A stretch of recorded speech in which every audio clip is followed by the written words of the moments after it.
ভাবনার অতল গহ্বরে ডুবে থাকা আরমান হঠাৎ টের পেল গাড়ির গতি ধীরে ধীরে কমে আসছে।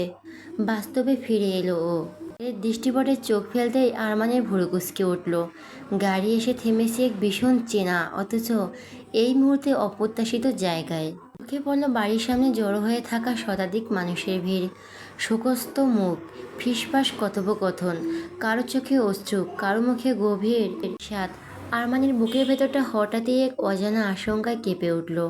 চোখ কুঁচকে সে তাকালো আশেপাশে। এত ভিড়, এত শোকের ছাপ কেন? কি হয়েছে এখানে? পাশে বসা বিরাটের দিকে জিজ্ঞাসু দৃষ্টিতে তাকালো আরমান। বিরাট স্থির মুখে জানালো, এখানেই আছে আপনার মাইশা। শুনে বুকের মধ্যে কেমন এক ঝাঁকুনি খেয়ে উঠল আরমানের। মাইশা মানে আমার পিচ্চি মায়াবতী এখানে আছে? মনে মনে নিজেকে প্রশ্ন করলো।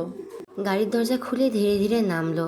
চেনা বাড়িটার গেট পেরিয়ে পা বাড়াতেই কেঁপে উঠল ওর ভেতরটা। হ্যাঁ, এটা মায়াদের বাড়ি। তবুও তবুও ওর বিশ্বাস হতে চায় না। ও তো ওর পিচ্চি মায়াবতীর কাছে যাচ্ছিল, কিন্তু এটা তো মায়াদের বাড়ি। আরমান থমকে দাঁড়ালো। বিরাট এবার আরমানের কাঁধে আলতো হাত রাখলো। বলল, চলুন স্যার, ভিতরে চলুন। আপনার মাইশা ও ভিতরে আছে। আরমান ধীরে ধীরে এগোলো।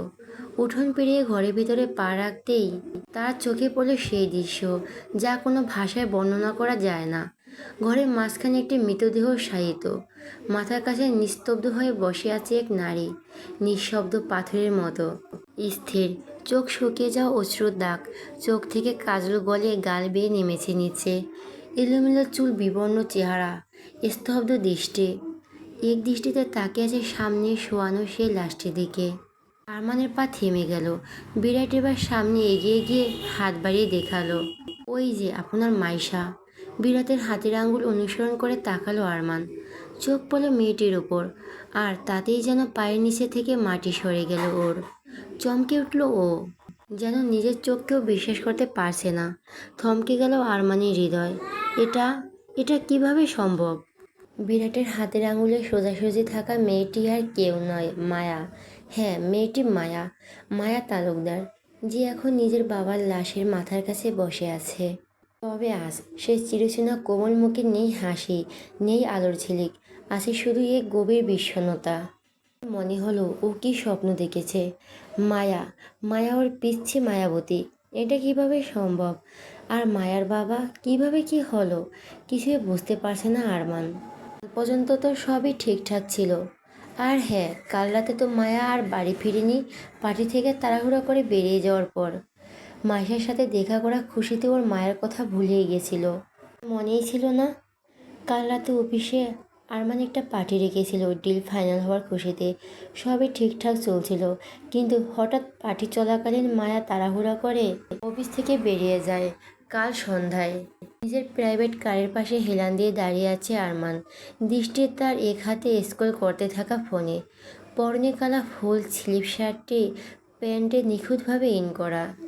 চকচকে কালো অক্সিফোর্ড শো, কবজিতে মানানসই কালো রিস্টুকো আজ। অফিসের ডিল ফাইনাল হওয়ার খুশিতে পার্টি রাখা হয়েছে, থিম ব্ল্যাক। সেই অনুযায়ী সবাইকে কালো পোশাকে দেখা যাবে আজ। পরিবারের বড় সদস্যরা আগে একটি গাড়িতে রওনা দিয়েছে। বাকি শুধু 5 জন, সামিরা, মায়া, রবি, আবির এবং আরমান। গাড়ির পাশে দাঁড়িয়ে থাকা আবির হঠাৎ বিরক্ত সুরে বলে উঠল, মেয়েরা এত দেরি করে কেন বুঝি না। এত আটা ময়দা মুখে মেখে কি হবে? শেষে তো সবই মুছেই ফেলতে হবে। পিছন থেকে সামিরা এসে তার পিঠে হালকা ধাক্কা দিল। চোখে মুখে রাগ নিয়ে কিছু বলতে যাবে, তার আগে আবির ঘুরে দাঁড়িয়ে চোখ কপালে তুলে ভয় পাওয়ার অভিনয় শুরু করলো। আল্লাহ, ভূত, পেতনি, বাঁচাও! সামিরা ও রবি তখন পাশাপাশি দাঁড়িয়ে, দুজনই কালো গাউনে সেজে উঠেছে অনন্য রূপে। ইচ্ছে করেই ওদের খেপাতে চেয়ে দেহে প্রাণ ফিরে পেয়েছে এমন ভাব নিয়ে। বুকের বাঁ দিকে এক হাত দিয়ে জোরে জোরে নিঃশ্বাস ফেলতে ফেলতে বলল, ওহ তোরা! আল্লাহ, আমি তো আর একটু হলেই হার্ট অ্যাটাক করতাম। এই অন্ধকারে পা থেকে মাথা অবধি কালোয় ঢাকা, তার উপরে মুখে ধবধবে সাদা আটা মাখা দেখেই পুরো বটগাছের পেতনি মনে হচ্ছে। শুরু হলো আবির সামিরের ঝগড়া মারামারি। আরমান বিরক্ত মুখে ফোন নামিয়ে গলা কাঁপিয়ে বলে উঠল, স্টপ ইট। সবসময় তোদের এভাবে ফালতু বিষয় নিয়ে ঝগড়া না করলেই নয়। হঠাৎ সন্ধ্যের হালকা বাতাসের সাথে একটা মিষ্টি গন্ধ এসে নাকে বাড়ি খেলো আরমানের। মুখ তুলে সামনে তাকালো ও, আর সাথে সাথে আরমানের দৃষ্টি আটকে গেল। কিছুটা দূরে ধীরে ধীরে এগিয়ে আসছে মায়া, যেন সময় থেমে গেছে ওখানেই। চোখের হালকা কাজল, ঠোঁটে হালকা গোলাপি লিপ গ্লোজ, আর একটা ছোট্ট কালো টিপ, গলার চেইনের সাথে ছোট্ট একটা লকেট, কানে কালো পাথরের ছোট ছোট দুল, আর কানের পাশে চুলে গোজা একটা কৃত্রিম লাল গোলাপ, যা মায়ের সৌন্দর্য দ্বিগুণ হারে বাড়িয়ে দিয়েছে। চুলগুলো হালকা ঢেউ খেলিয়ে পিঠময় ছড়িয়ে আছে। মায়া এসে তখন সামিরাদের সাথে কথা বলতে ব্যস্ত, কিন্তু আশেপাশে কোনো আওয়াজ আরমানের কানে পৌঁছাচ্ছে না। ও তখনও মুগ্ধ চোখে মায়ের দিকে তাকিয়ে থমকে গেছে সব কিছু। শুধু ওর চোখে ভাসছে মায়ের মিষ্টি হেসে ঠোঁট নাড়ানো। আরমান ঘোর কাটে আবিরের ডাকে, ধাক্কা খেয়ে যেন বাস্তবে ফিরে সে। চোখ মুখ কুঁচকে বিরক্ত ভঙ্গিতে আবিরকে জিজ্ঞেস করে, হোয়াট হ্যাপেন্ড? ধাক্কা দিচ্ছিস কেন? মুখ থমথমে, গলা গম্ভীরতা স্পষ্ট। ধীরে সরে জবাব দেয়, ওভাবে তাকাচ্ছিস কেন ওর দিকে? তোর কি সেই অধিকার আছে? তখনই মেয়েরা তিনজনই গাড়িতে উঠে বসেছে। মুখটা গম্ভীর হয়ে আসে। সত্যি তো, কেন তাকিয়েছিল ও মায়ার দিকে? ও তো ভালোবাসে ওর পিচ্চি মায়াবতীদিকে। সেই মায়ার সৌন্দর্যে ভুলে গেলে চলবে না। নিজের ভেতরে এই টানাপোড়ায় নিজেকে ধিক্কার দিতে থাকে আরমান। বিরক্ত আর রাগে মুখটা আরও কঠিন হয়ে ওঠে ওর। গিয়ে ড্রাইভিং সিটে বসে। আবির একপাশে দাঁড়িয়ে বাঁকা হাসি দেয়, যেন ধীরে ধীরে ওর পরিকল্পনা বাস্তবে রূপ নিচ্ছে। তারপর দরজা খুলে আরমানের পাশের সিটে উঠে বসে ও। আরমান গাড়ি স্টার্ট দেয়। গাড়ি ধীরে ধীরে ছুটে চলে অফিসের পথে। ও না চাইলেও মিররের দিকে চোখ চলে যায় আরমানের, আর সেখানে ধরা দেয় মায়ার মুখ। মাঝে মায়ার সেই সহজ সরল হাসি, সামনে আসা ছোট চুলগুলো হাতে সাজে, কানের পাশে গোজা, সব কিছু মিলিয়ে এক অপূর্ব দৃশ্য যেন। কিন্তু ঠিক তখনই আবিরের বলা কথাটি কানে ঝনঝনিয়ে বেজে ওঠে, তোর কি সেই অধিকার আছে? ভিতরে ক্ষোভ জেগে ওঠে, নিজের প্রতি, মায়ার প্রতিও। ছলনাময়ী মনে হচ্ছে ওর মায়াকে। হ্যাঁ, ছলনাময়ী, তা নয়তো কি?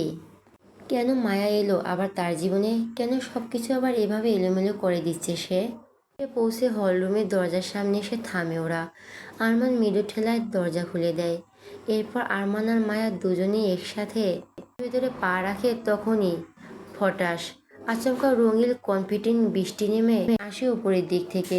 ঝলমলে কাগজের টুকরো আর ফুলের পাপড়ি যেন তাদের অভ্যর্থনার জন্য অপেক্ষায় ছিল।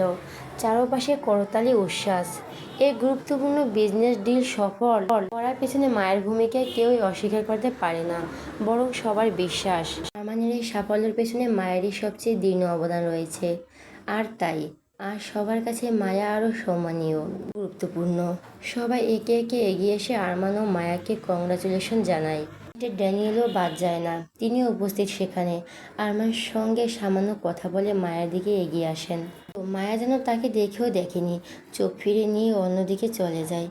এই আচরণে মিস্টার ড্যানিয়েল একটু অপ্রস্তুত হয়ে পড়েন। পাশে দাঁড়িয়ে থাকা আবির মৃদু হেসে ফেলে। আবিরের এই চাপা হাসি দেখে সঙ্গে সঙ্গে আবিরকে কুইন দিয়ে হালকা ধাক্কা দিয়ে ফিসফিস করে জিজ্ঞেস করে, হাসছো কেন? অসময় দৃষ্টিতে তাকিয়ে শুধু বলে, পরে বলবো। এরপর কেক কাটা শুরু হয়।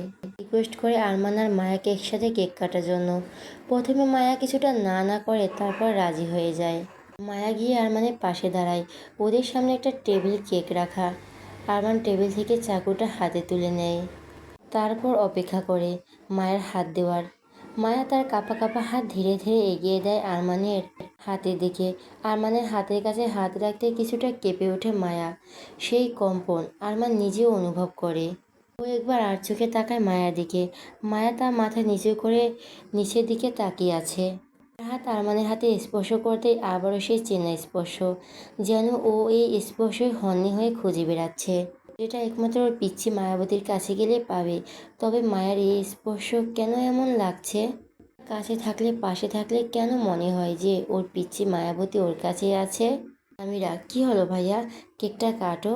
সামিরার কথার ঘোর কাটলো আরমানের। ও নিজেই মাথা থেকে সব ভাবনা ঝেড়ে ফেলে কেক কাটার মন দিল। ধীরে ধীরে চাকু বসালো কেকের উপর। কেক কাটা শেষ হতে মায়া তাড়াহুড়া করে নিজের হাত সরিয়ে নিল। এরপর আরমান একটু কেক নিয়ে প্রথমে ওর মাকে খাইয়ে দিল। এখানে আরমানের মা, চাচি, বাবা, চাচা সবাই আছে। আরমান একে একে ওর বাড়ির সবাইকে কেক খাইয়ে দিল। তারপর একটু কেক নিয়ে মায়ার দিকে এগিয়ে গেল। আরমান বলল, থ্যাঙ্কস মায়া, এই ডিলটা তোমার জন্যই পাওয়া সম্ভব হয়েছে। এইভাবে আরও এগিয়ে যাও। কথাগুলো পরে আরমান তার হাতে থাকা কেকটা মায়ের মুখের সামনে তুলে ধরল। মায়া আরমানের কথার কোনো উত্তর না দিয়ে শুধু একটু মিষ্টি এসে ছোট্ট করে মুখ খুলে কেকটা মুখে নিল।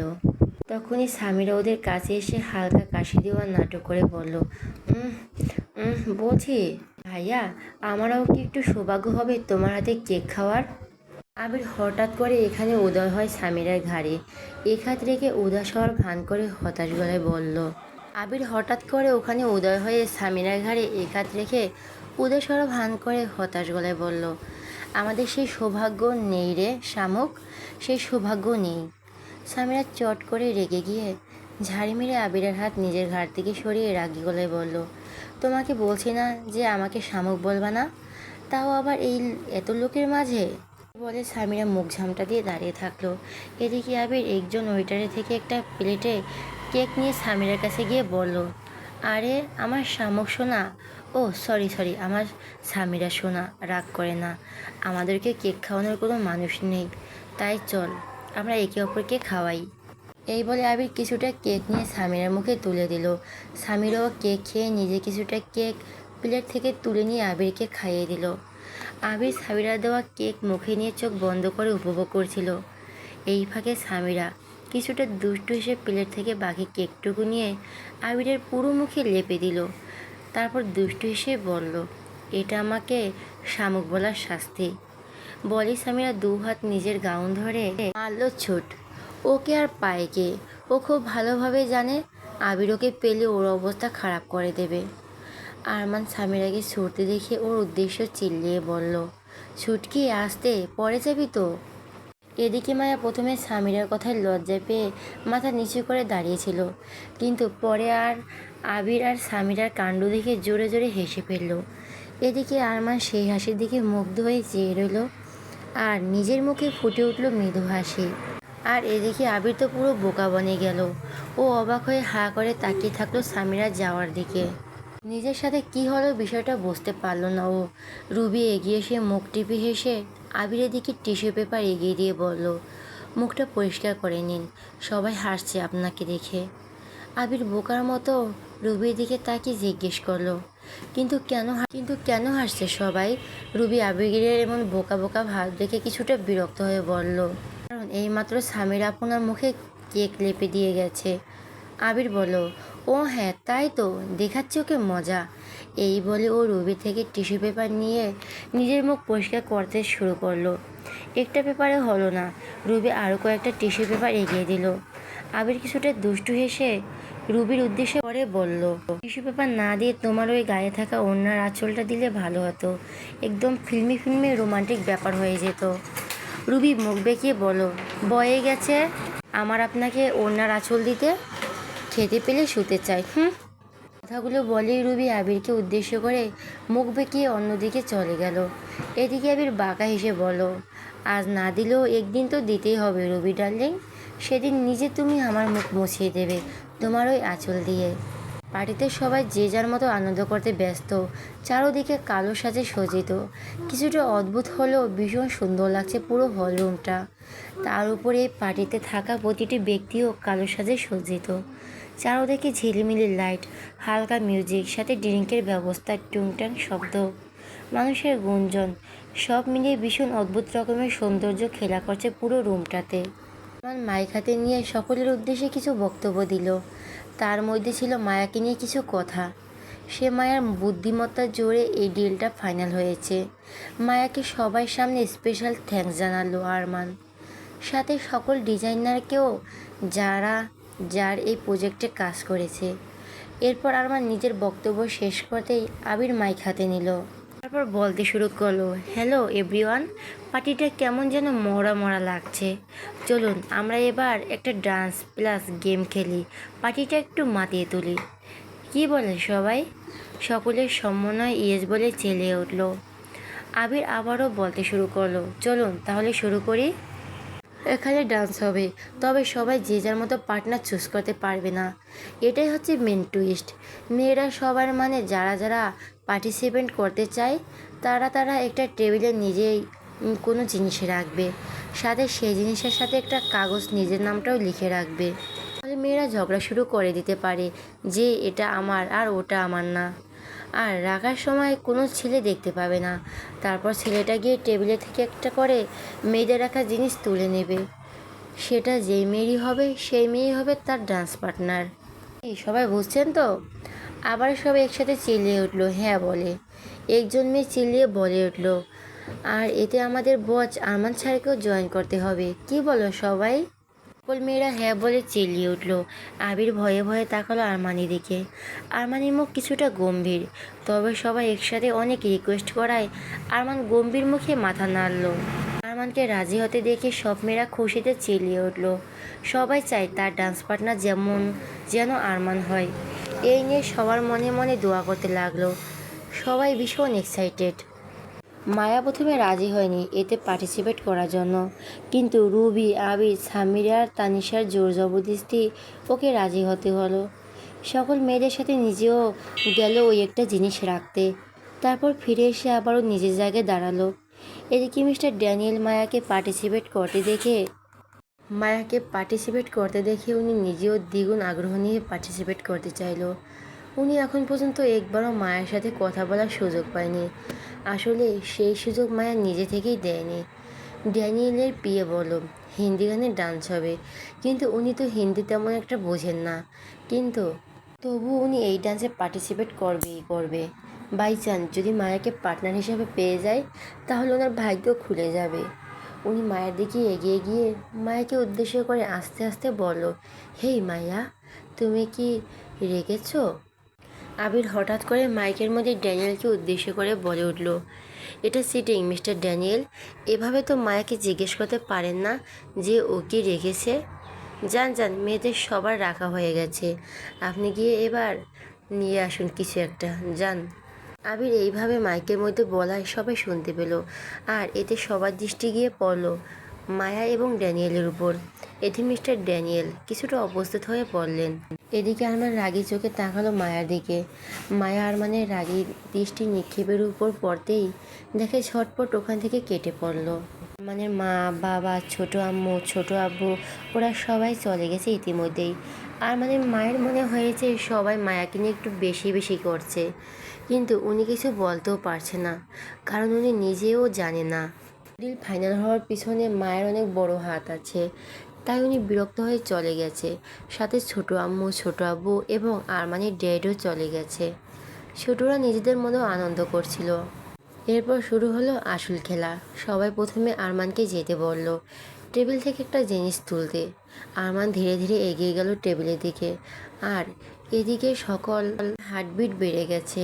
তারা চায় যেন তাদের জিনিস আরমানই তুলুক।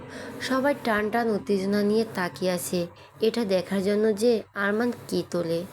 আরমান ধীরে ধীরে টেবিলের দিকে গিয়ে টেবিলে থাকা কৃত্রিম লাল গোলাপের ক্লিপটা তুলে নিল।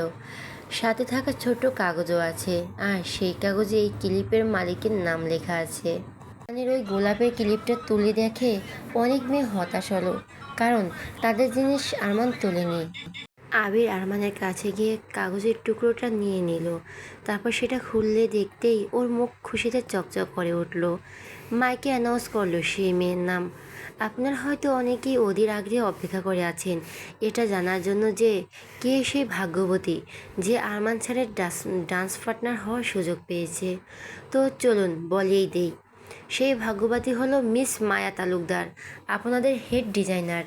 আবার তালি দিয়ে হৈ হৈ করে চিল্লিয়ে উঠল, কিন্তু কিছু মেয়ে তো রাগে হিংসে জ্বলে উঠল। আর এদিকে মায়া আবির মুখে নিজের নাম শুনে চমকে উঠল।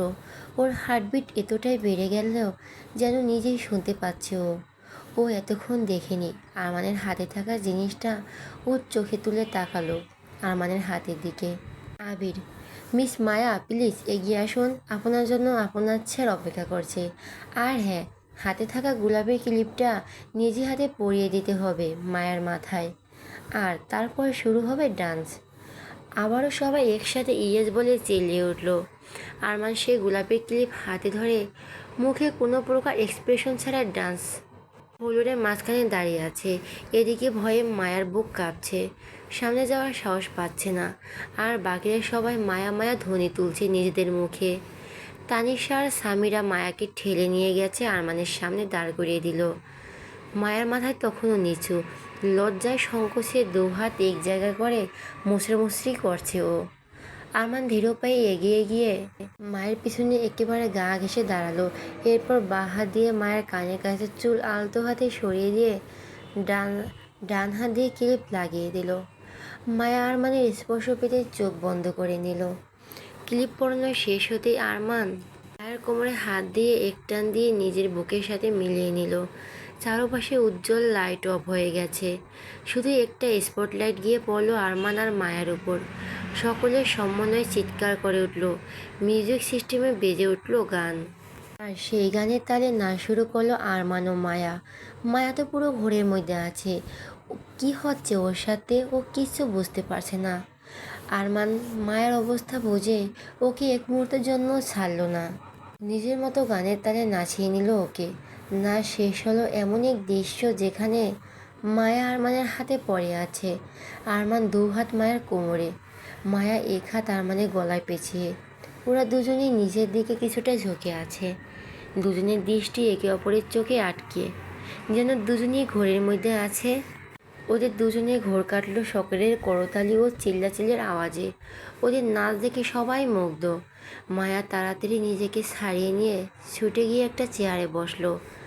ওর বুক ধড়ফড় করছে এখনও, ভীষণ হাঁপিয়ে গেছে।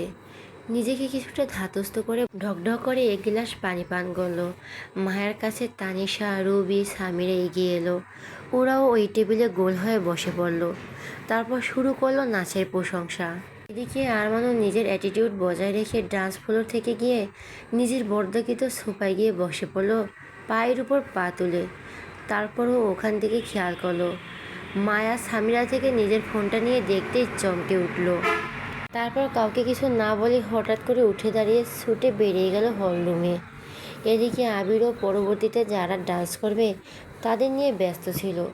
ও নিজেও হঠাৎ মায়াকে এভাবে দৌড়ে যেতে দেখে মিরাজ হাতে মাইক ধরিয়ে দিয়ে মিরাজকে অনুষ্ঠান কন্টিনিউ করতে বলে মায়ের পিছু পিছু ছুটে গেল।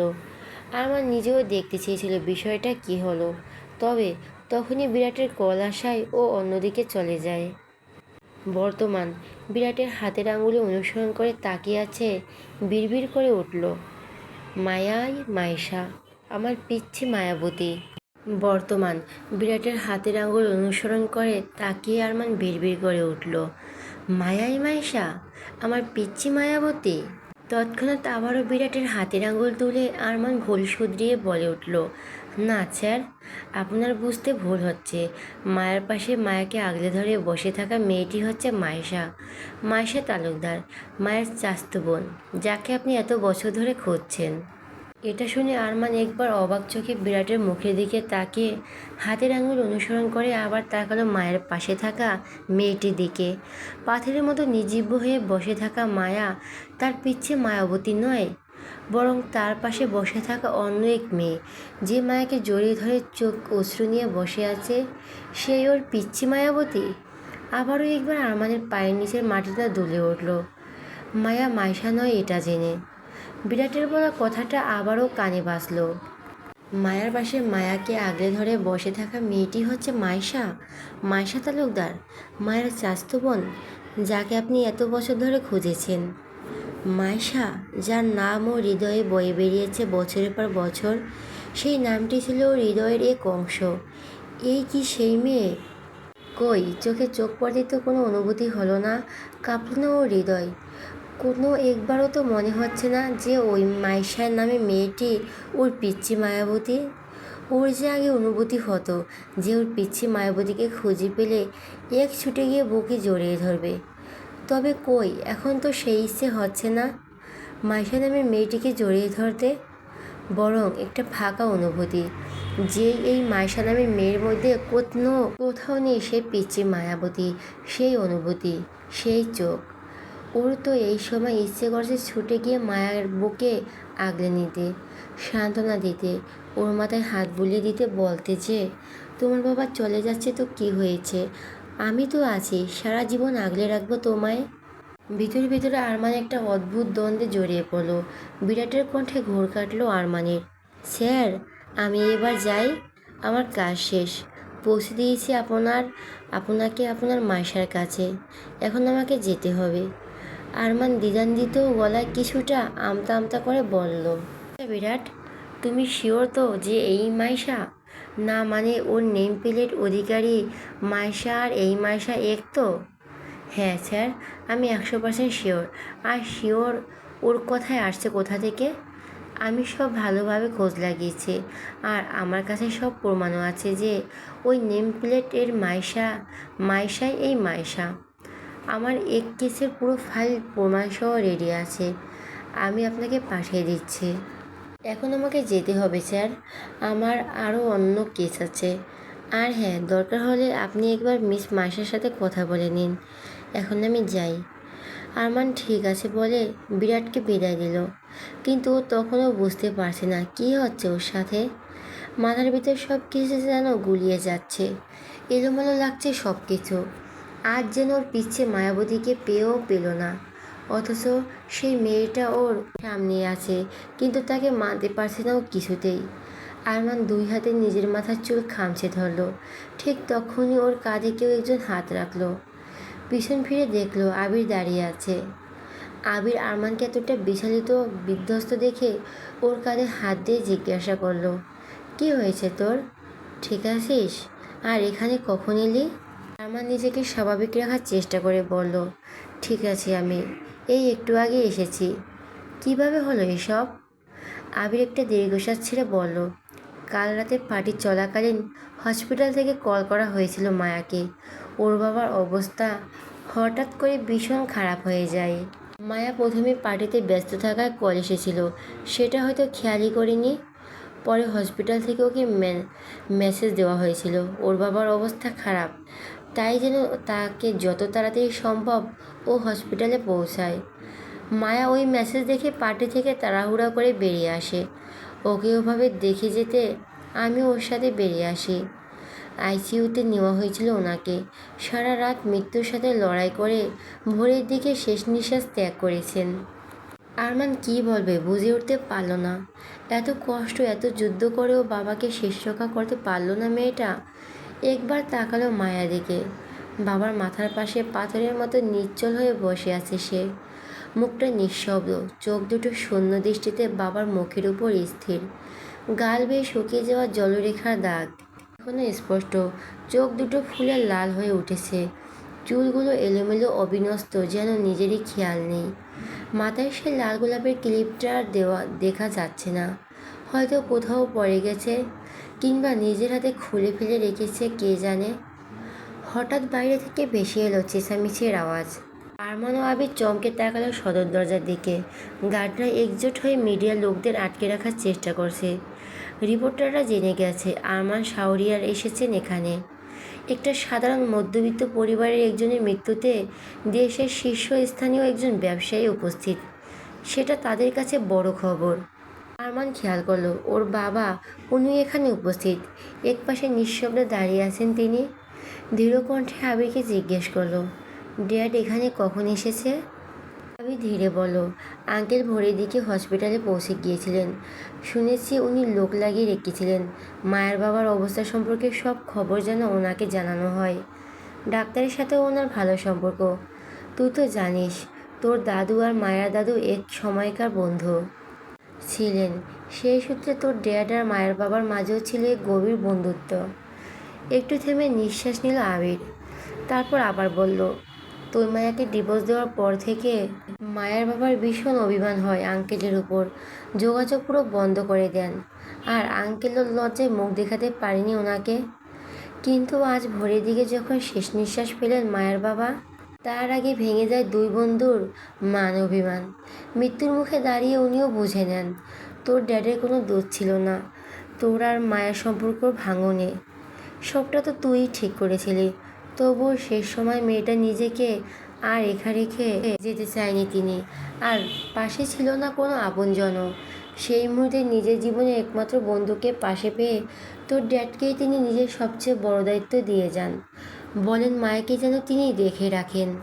এদিকে বাড়ির ভেতরে থাকা মানুষজন হঠাৎ করে আবিষ্কার করলো আরমান শাহরিয়ার এখানে উপস্থিত। এখনও পর্যন্ত কেউ খেয়াল করেনি তাকে, কিন্তু মিডিয়া চেঁচামেচি ও গার্ডদের ব্যস্ততায় এক ধরনের অস্বস্তি ছড়িয়ে পড়ে চারপাশে। সবার দৃষ্টি ধীরে ধীরে গিয়ে স্থির হয় আরমানের উপর।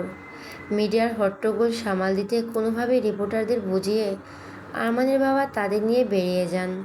কারণ এমনিতেই মায়াদের বাড়িটা ছোট, বারান্দাতে শুয়ে রাখা হয়েছে মায়ের বাবার নিথর দেহ। উঠানে জড়ো হতে শুরু করেছে আত্মীয় স্বজন, পাড়া প্রতিবেশীরা। কেউ কেউ চুপচাপ দিয়ে, কেউ বা চোখ মুছে দেখছে আর চলে যাচ্ছে। দেশের টপ বিজনেসম্যান আরমান শাহরিয়ার, আপনি এখানে? আমি তো ভাবতেই পারছি না। একটা মিয়ালি উচ্ছ্বাসে ভরা কণ্ঠস্বর কানে বাজতেই আরমান আর আবির একসাথে ঘুরে তাকালো। আরমান মুহূর্তে থমকে গেল। চোখের সামনে দাঁড়িয়ে মাইশা তালুকদার, সেই মাইশা, বিরাটের ভাষায় তার পিচ্ছি মায়াবতী। অথচ মন এখনো মানতে চাইছে না, এই মেয়েটি কি সত্যি সেই মেয়ে? আবারও ভেসে এলো সেই উচ্ছ্বাসিত স্বর, আমি আপনার অনেক বড় ফ্যান। ভেবেছি সামনে থেকে একবার আপনাকে দেখব, কিন্তু এমন পরিস্থিতিতে এমনভাবে আপনাকে দেখতে পাবো স্বপ্নেও ভাবিনি। কিংকর্তব্য বিমূঢ় হয়ে তাকিয়ে রইল মাইশা দিকে। কীভাবে সম্ভব? এই একমাত্র যে মেয়েটি সে দেখেছে মায়ের পাশে বসে, চোখের পানিতে গাল ভিজিয়ে কান্না ভেঙে পড়তে, তার মুখে এখন যেন আলো ফুটে উঠেছে। চোখের কোণে এখন অশ্রুর রেখা, কিন্তু তাতে কোনো বিষাদের রং নেই। মুখে ফুটে আছে এক রকমের উচ্ছ্বাস। আরমান বুঝে উঠতে পারছিল না এই পরিবর্তন কিভাবে তো দ্রুত সম্ভব হলো। মেয়েটি যেন অনেক দিনের কাঙ্ক্ষিত কিছু পেয়ে গেছে এমন এক মুহূর্তে, যখন চারপাশে শোকের ছায়া। মাইশার মুখে এই খুশি ঝলক তাকে গভীরভাবে বিস্মিত করলো। মাইশা কিছুটা অনুরোধের সুরে বলল, প্লিজ স্যার, আমি কি আপনার সাথে একটা আলাদাভাবে কথা বলতে পারি? আরমান এখনও অবাক। ও এই কথার উত্তরে কী বলবে বুঝতে পারল না। এই কথার উত্তরে আবির দিল, মিস, এটা একটা শোকের পরিবেশ, তাই এই পরিস্থিতিতে গুরুত্বটা একটু বেশি বোঝার চেষ্টা করুন। উনি এখানে কোনো মেয়েদের সাথে আলাদা করে কথা বলতে আসেনি। মাইশা আবিরের এই কথায় কিছুটা অপমানিত বোধ করলো। মুখটা ছোট হয়ে গেল ওর। আরমান মাইশার দিকে তাকে মাইশার মধ্যে সেই পিচ্চি মায়াবতীকে খোঁজার চেষ্টা করছে। মায়ের বাবাকে খাটিয়ায় শুয়ে ধীরে ধীরে যাওয়ার সময় উঠোন পেরিয়ে মায়ের বুক ফাটা কান্না বাতাস কাঁপিয়ে তুলছে। পাপা, আমার পাপা, কোথায় নিয়ে যাচ্ছ তোমরা? নিয়ে যেও না প্লিজ। মানে ছোটো আম্মু মায়াকে বুকে জড়িয়ে ধরে রেখেছেন, কিন্তু সে বাঁধন ছিঁড়ে ছুঁড়ে যেতে চাইছে বাবার দিকে। স্বামীরা একপাশ থেকে ধরে আছে তাকে, শান্ত করতে চাইছে, কিন্তু মায়া যে কিছুই শুনতে পাচ্ছে না। সেই কান্নার শব্দে, সেই আহাজারিতে একে একে অনেকের চোখ থেকে পানি গড়িয়ে পড়ছে। জিয়ার এক পাশ ধরে আছে আরমান, তার পাশে আবির, আরেক পাশে আরমানের বাবা এবং মায়ের চাচা মোশাররফ তালুকদার, যিনি সকলের খবর পেয়ে স্ত্রী ও মেয়েকে নিয়ে চলে এসেছেন। তার চোখের জন্য জমে উঠেছে না বলা অনেক কথা, আর তার মাঝখান থেকে গড়িয়ে পড়ছে নীরব অশ্রু। আরও দুজন প্রতিবেশী সহায়তা করছেন খাটিয়ে ধরে। জ্বলন্ত অবস্থায় হঠাৎ মায়ের কান্নার তীব্রতায় বুক ছিঁড়ে পৌঁছে গেল আরমানের হৃদয়ে। ও একবারও চোখ বন্ধ করে ফেলল, যেন নিজেকে সামলাতে চাইছে, কিন্তু পরক্ষণই টের পেল ও এক ফোঁটা পানি গড়িয়ে পড়ছে ওর চোখ বেয়ে। নিজেই অবাক হলো আরমান। শক্ত কাঠখোট্টা মুখের আড়ালে লুকিয়ে থাকা মানুষটা আজ নিজেই নিজেকে চিনতে পারল না যেন। নিঃশব্দে কেটে গেছে 2টা দিন। শোকের আবহে নিস্তব্ধ হয়ে পড়েছে মায়াদের বাড়ি। আরমানের ছোট আম্মু আঞ্জুমা বেগম, ছোট আব্বু এবং স্বামীরা 3জনই এই 2 দিন মায়ের পাশে থেকেছেন ছায়ার মতো। বিশেষ করে স্বামীরা এক মুহূর্তের জন্য মায়াকে একা হতে দেননি। মেয়েটি যেন ভেঙে ঘুরিয়ে পড়েছে বাবাকে হারিয়ে, সেই মানুষটি যিনি ছিলেন তার জীবনের সবচেয়ে নির্ভরযোগ্য আশ্রয়। মাথার উপর ছায়ার মতো ছড়িয়ে থাকা বটবৃক্ষ, তিনি আজ নেই। এই বাস্তবতা মনে পড়ে হঠাৎ করে চিৎকার করে কান্নায় ভেঙে পড়ে যায় মায়া। সারাদিন বোঝানো মানানো, জোর করে এক দুমুঠো খাবার খাওয়ানোর চেষ্টায় ক্লান্ত হয়ে পড়েন আঞ্জুমা বেগম। আবিরও প্রতিদিন বাড়িতে এসে পড়ে থাকে। স্বামীরার সাথে মিলে মায়ার মন ভালো করার আপ্রাণ চেষ্টা করে যায় তারা। কিন্তু সত্যিই কি তা সম্ভব? যে ব্যথা কেবল নিজের হৃদয়ে জন্ম নেয়, তাকে কি বাইরের কোনো ভালোবাসা বা সান্ত্বনা ছুঁয়ে যেতে পারে? মায়ের তো আর কেউ নেই, এই বাবা ছিলেন তার একমাত্র আপনজন, তার পৃথিবীর একমাত্র কেন্দ্র। আরমানের বাবা এসে কিছুটা সময় কাটিয়ে যায় ওদের সঙ্গে।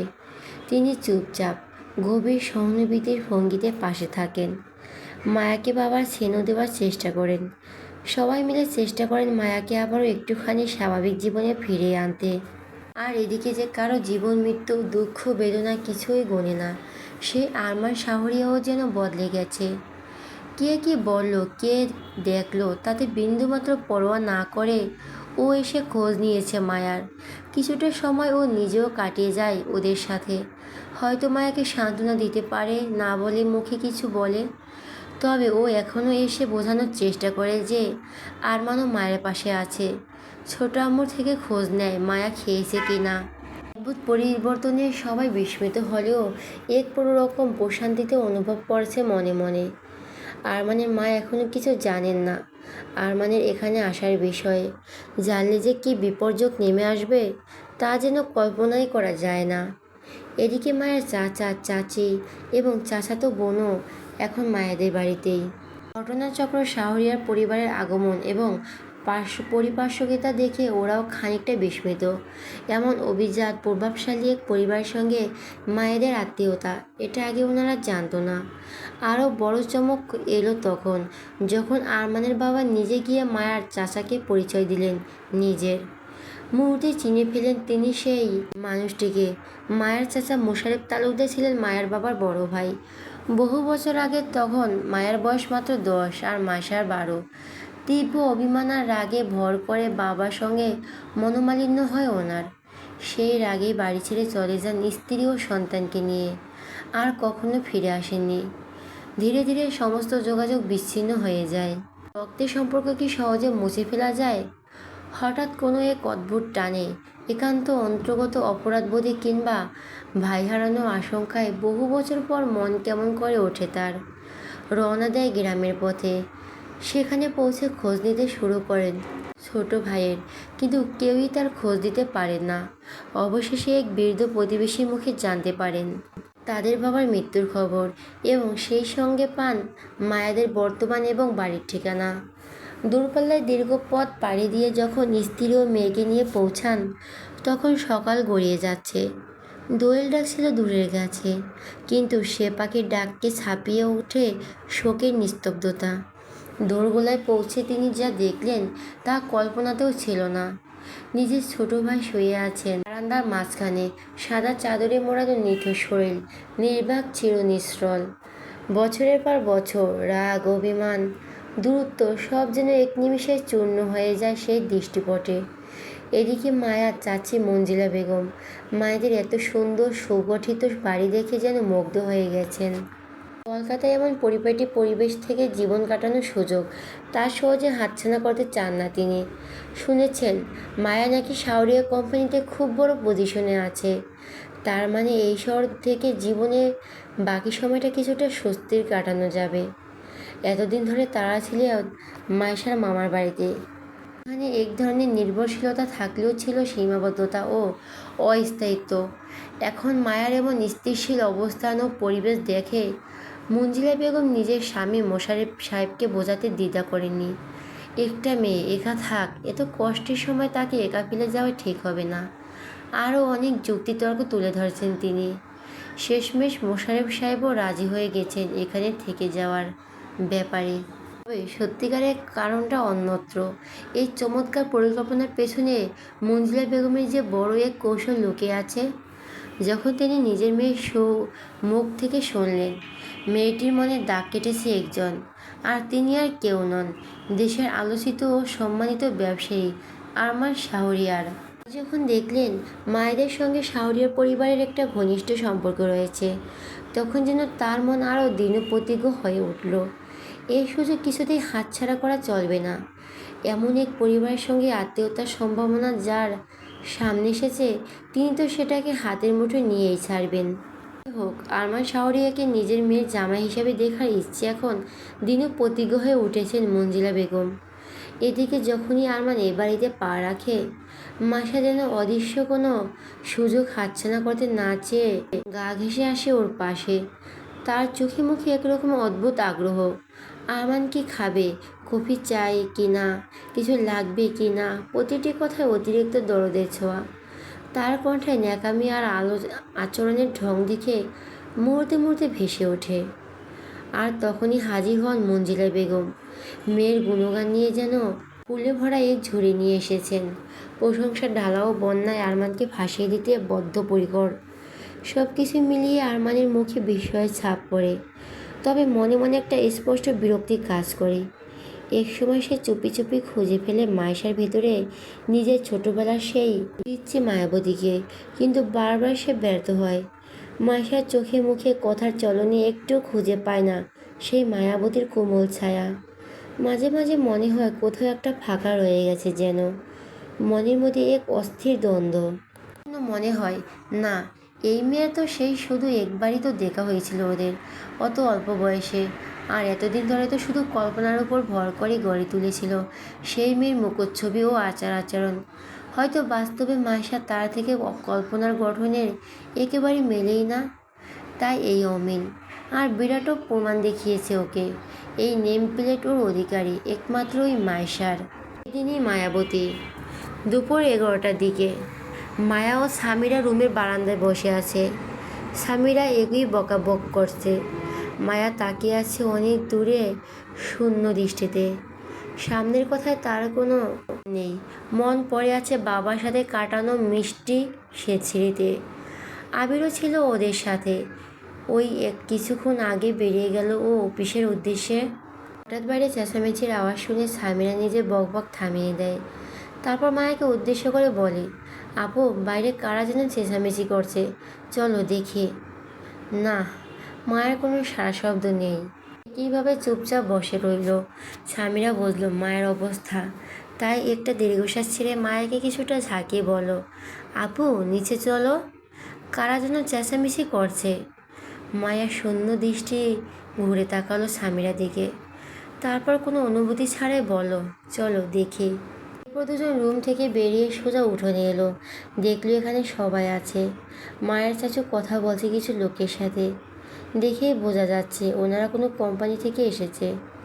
মায়া এগিয়ে গেলে সে দিকে নিজের চাচুকে জিজ্ঞাসা করলো, কি হয়েছে চাচু?